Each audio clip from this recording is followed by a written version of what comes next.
இன்று நமக்கு உணவளித்த அனைத்து நல்வுள்ளங்களுக்கும் நன்றி.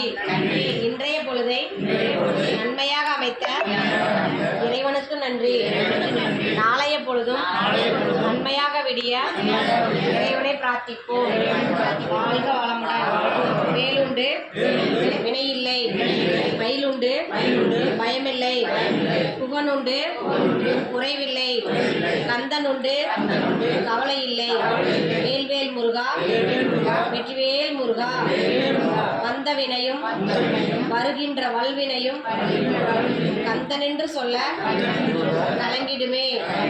செந்தில் நகர் சேவகா என்று திருநீர் அணிவார்க்கு தேவ வாராதே வினை. வேல்வேல் முருகா, வெற்றிவேல் முருகா. வாழ்க வளமுடன். ஏன் இன்னைக்கு யாருக்கா ஏதாவது சொல்லணுமா இல்லையா? ஒன்றும் இல்லைம்மா.